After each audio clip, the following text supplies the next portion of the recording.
Nous sommes vendredi 18 octobre 2019. Bienvenue madame, bienvenue messieurs à ce journal en langue française de la télévision Renaissance.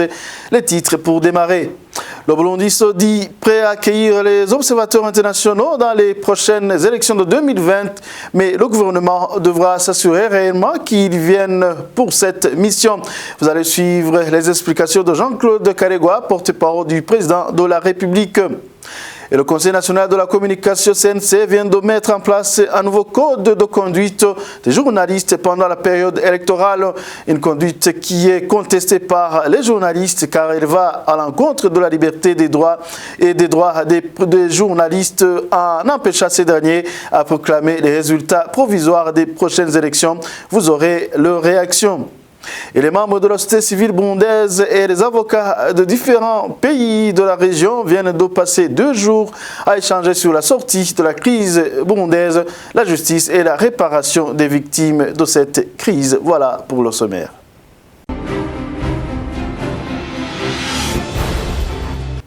Encore une fois, bienvenue. Le Burundi se prépare à accueillir les observateurs internationaux dans les prochaines élections de 2020, mais le gouvernement s'assurera réellement qu'ils viennent pour cette mission.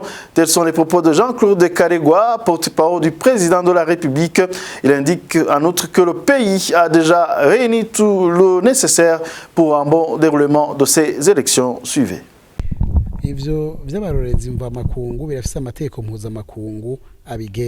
Ce qui concerne les observateurs internationaux, il y a des statuts régissant ce travail. Nous acceptons qu'il y ait des élections dans la transparence, alors si ces derniers vont faire une demande pour suivre le déroulement du scrutin au Burundi. Les responsables de la commission vont d'abord voir s'ils remplissent toutes les conditions. Il faudra aussi voir s'ils viendront comme des observateurs, non pas sous une autre étiquette. Les élections de 2010 et de 2015 ont été acceptées par sous les observateurs. Ça a été bien fait malgré qu'on a organisé des élections avec une aide étrangère. Aujourd'hui, nous sommes capables d'organiser les élections sans aide. Nous avons tout. Nous sommes prêts à organiser des élections.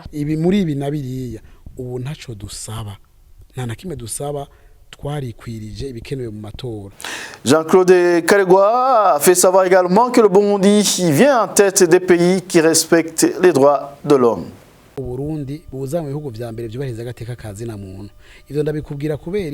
Burundi vient en tête dans le respect des droits de l'homme, mais la plupart des cas, les institutions sécuritaires peuvent se tromper. Oui, nous sommes des humains. C'est ce qui montre d'ailleurs la personnalité. Le Burundi a des femmes et hommes intègres qui peuvent dire ici et là, vous avez commis une erreur et demandent en fait pardon. Beaucoup des étrangers qui viennent au Burundi, ils se baladent dans la rue avec de l'argent librement, aussi la journée que le soir. On ne peut pas dire que le Burundi...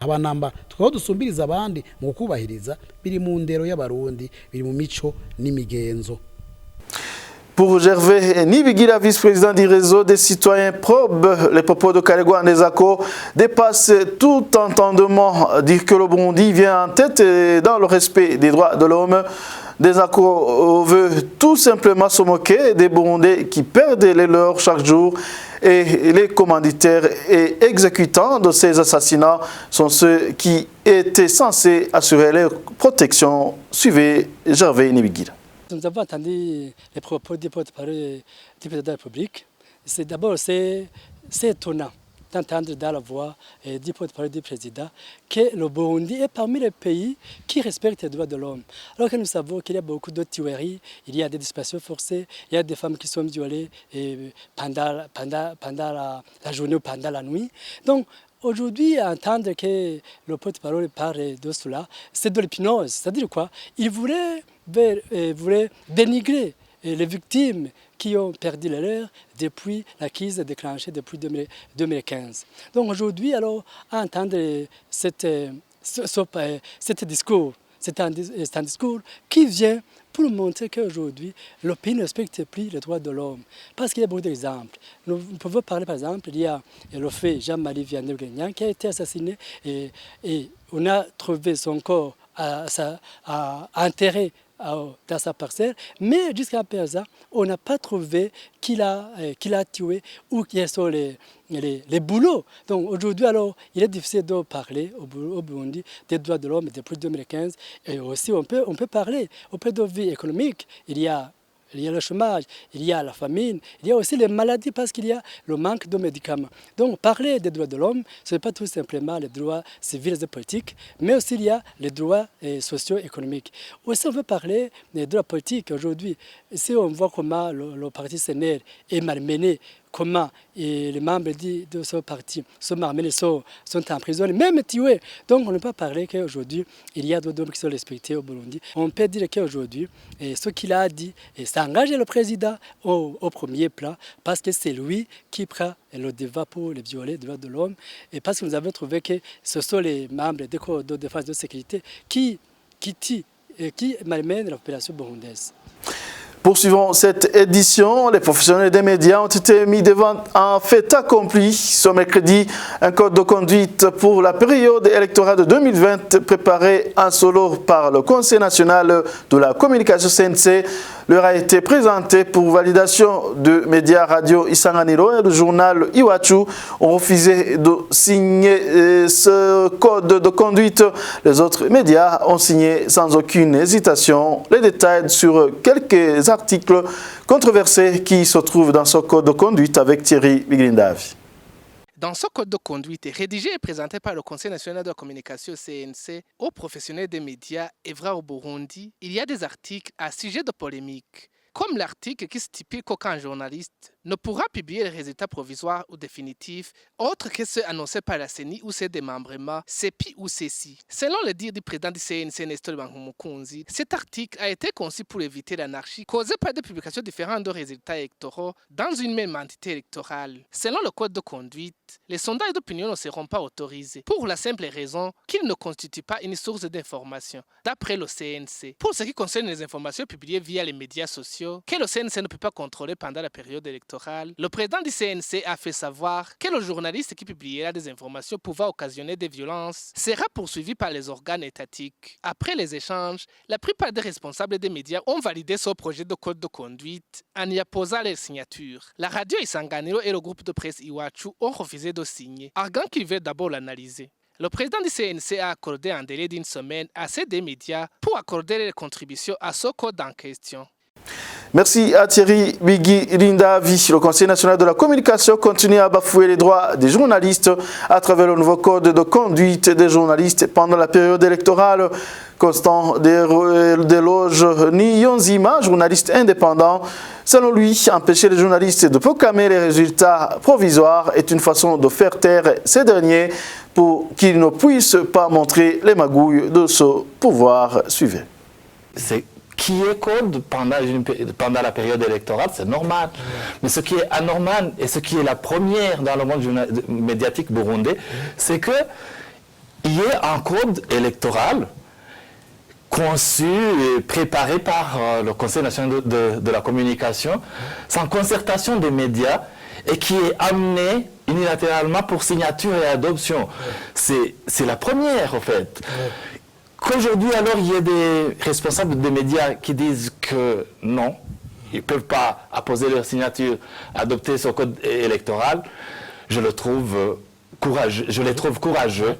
C'est une sorte de bravoure, effectivement, si on considère la situation dans laquelle les médias, les journalistes burundais travaillent actuellement. Est-ce que c'est uniquement pour la forme qu'a utilisé la procédure qu'a utilisée le CNC, ou c'est purement et simplement pour rejeter le contenu de ce code, le contenu qui est parfois restrictif? C'est les deux. Moi, je dirais que ce sont les deux. Par rapport à la forme, tu le sais déjà, ce qui est fait pour toi sans toi est fait contre toi. Exactement. Alors, ils n'ont pas été associés pour l'élaboration de ce code de conduite. Alors, ils doivent avoir peur de ce qui est de ce code qui a été fait dans un laboratoire où on ne sait rien. Alors, mais quand on va même dans le contenu, c'est aberrant ce qu'on y trouve. Si on se donne le droit d'enlever la liberté du journaliste, là où on trace le chemin que le journaliste doit emprunter dans une période cruciale comme une période électorale, c'est anormal. Si on revient sur le contenu, il y a le CNC qui interdit, par exemple, de considérer les sondages comme source d'information. Est-ce que le CNC, quelque part, a raison? Moi, je me dis que, je ne sais pas si c'est le CNC, ce CNC, si on va l'appeler le Conseil national de la communication ou quelque chose d'autre. Sinon, le CNC ne devrait pas mettre les embûches dans le travail du journaliste, mais devrait aider le journaliste de travailler avec toutes les facilités. Tout est centré sur le code 10 de son manuel de procédure. Ce code dit que les journalistes n'ont pas le droit de dire les résultats, sauf la commission électorale indépendante CENI. Innocent Mozi, directeur de la télévision Renaissance, indique que la seule piste qui sera disponible pour annoncer les résultats sera à la CENI et il aura l'occasion de proclamer tout ce qu'il veut sans que personne ne vienne démentir. Suivez. Bon, moi, je n'ai pas de réaction particulière dans la mesure où c'est un processus logique qui est totalement en dehors de tout ce qui avait été convenu lors des négociations d'Arusha, de la constitution qui en a résulté. C'est un processus totalement illégal dans lequel se trouve enfermé le pays depuis la destruction de cet accord et cette constitution. Donc c'est une logique autre qu'une logique d'intérêt public, de démocratie ou de transparence. Et cet article-là vient créer des conditions qui permettront qu'il ne soit pas possible que les gens sachent ce qui se passe bureau de vote par bureau de vote, de sorte que le seul canal à travers lequel les gens sauront ce qu'il y a eu comme résultat est la CENI. La CENI peut décider d'attribuer tel pourcentage à celui-ci, tel pourcentage à celui-là. Personne ne pourra dire le contraire, puisque, il n'y aura pas assez d'observateurs indépendants. Deux, les médias ne sont plus du tout indépendants non plus. Et en plus, ils n'auront même pas la possibilité de donner les résultats au fur et à mesure. Donc, c'est fermer le jeu de sorte qu'il ne soit pas possible de contester ce que dira la CENI. Aussi simple que ça. Le journal poursuit. Les membres de la société civile burundaise et les avocats de différents pays de la région ont organisé un atelier d'échange sur la sortie de la crise burundaise, la justice et la réparation des victimes de cette crise. Pour Maître Armel Niyongere, président de la CAT Burundi, même si les criminels ne sortent pas le pays aujourd'hui, tôt ou tard, ils finiront par être arrêté et traduit devant les juridictions internationales. Les détails dans ce reportage de Rodrigue Ndekoumram.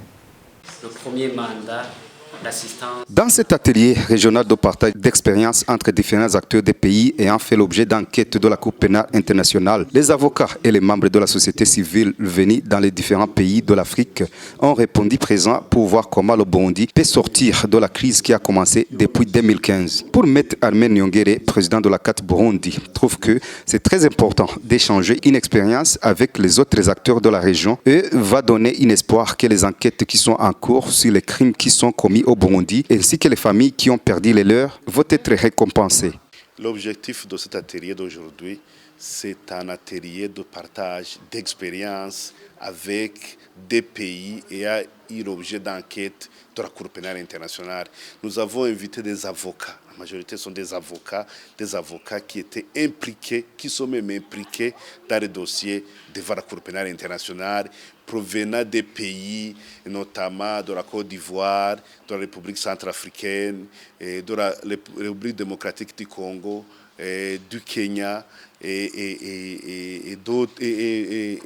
les avocats burundais qui sont impliqués dans le dossier qui est à la Cour pénale internationale. Donc, nous avons voulu partager l'expérience pour qu'ils nous disent les défis rencontrés lors du procès qu'ils ont envoyé à ces pays, pour que nous puissions les intégrer, ces obstacles, et les opportunités, comment ils ont organisé les victimes, les familles des victimes, tout ça, ça va nous inspirer de les adapter dans notre contexte, parce que chaque pays a son histoire, les contextes sont différents. Mais nous allons essayer d'adapter les expériences des autres pays et à eu l'enquête de ces pays dans notre contexte, le contexte du Burundi. Et pour les auteurs des crimes qui ne sortent pas le pays, qui restent toujours au Burundi, pour Maître Armel Niyongere, qu'il pleut, qu'il neige, les auteurs des crimes vont être traduits devant la justice. Il y a des fois où les auteurs, les présumés auteurs de ces crimes restent dans le pays. Donc, là, ce pays n'a pas de police pour exécuter les décisions judiciaires. Mais les stratégies, ce n'est pas nos stratégies, c'est les stratégies de la Cour, c'est les stratégies de la CPI. Les stratégies de la CPI, ils attendent à ce qu'il y ait le déplacement d'un des auteurs des crimes, et là, il pourra procéder à la coopération deux pays pour que le présumé auteur puisse être arrêté et traduit en justice. Donc la CPI travaille sur les principes de coopération avec d'autres pays, que ce soit un pays qui a ratifié le statut de Rome ou le pays qui veut coopérer avec la Cour dans la perspective de lutter contre l'impunité. Maître Marie Douzima, centrafricaine, conseillère à la Cour pénale internationale, tranquillise les familles qui ont perdu les leurs dans la crise, car la Cour pénale internationale ne se presse pas en faisant des enquêtes. Et concernant le retrait du Burundi dans la Cour pénale internationale, ça n'a aucun sens parce que le régime change tout le temps et quand ça changera au Burundi, les auteurs de crimes seront traduits devant la justice. De toutes les façons, d'abord, effectivement, le Burundi était membre de la CPI.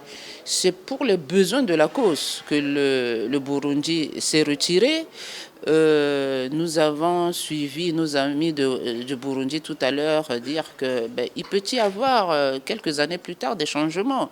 On a vu, je ne me rappelle plus du pays, il y avait un pays qui était sorti de la Cour pénale internationale et lorsqu'on a renversé le président qui était à l'origine, eh bien ce pays est revenu du côté de la CPI et puis voilà. Les choses ont repris normalement. Et comme je l'ai dit tout à l'heure, quelles que soient les conditions, c'est peut-être au moment où on ne va pas s'y attendre que les choses vont reprendre. Et nous avons dit à nos amis du Burundi de ne pas baisser les bras. Les paroles sont bonnes, les écrits restent, il faudrait qu'ils continuent de documenter, de continuer de faire des efforts, de demander de l'aide, du soutien, etc. Pour qu'un jour la justice puisse se faire au Burundi par rapport à tout ce que nous connaissons. Cet atelier de 2 jours de partage d'expériences entre différents acteurs des pays ayant fait l'objet d'enquêtes de la Cour pénale internationale a commencé en date du 17 octobre jusqu'en date du 18 octobre 2019. Les participants étaient les membres de la société civile et les avocats des différents pays tels que l'Ouganda, le Kenya, la République démocratique du Congo, la République centrafricaine ainsi que la Côte d'Ivoire. Vous l'avez introduit chez le ministre de l'Administration. Et avant de clore cette édition, dans le code de procédure burundaise, nulle part n'est écrit qu'un homme ou une femme mariée à un conjoint stérile doivent se séparer. Pour Aimé Laurentine Kanyana, ministre de la Justice, les problèmes interviennent si l'un des deux se serait engagé avec l'autre, sachant son handicap. Dans ce cas, il aura menti et son conjoint est donc poursuivi. C'est donc plutôt la justice pourra le poursuivre. Suivez Madame Aimé Laurentine Kanyana.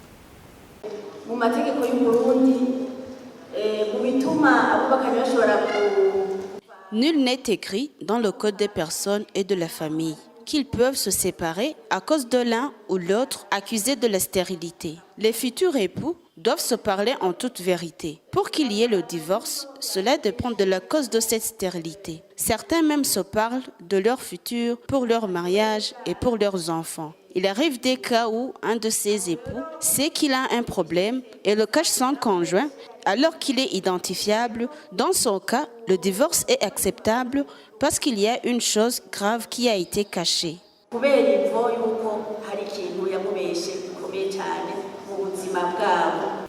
Et voilà, c'est ce qui a fait cette édition. Merci à vous de vous avoir tenu compagnie. À la prochaine.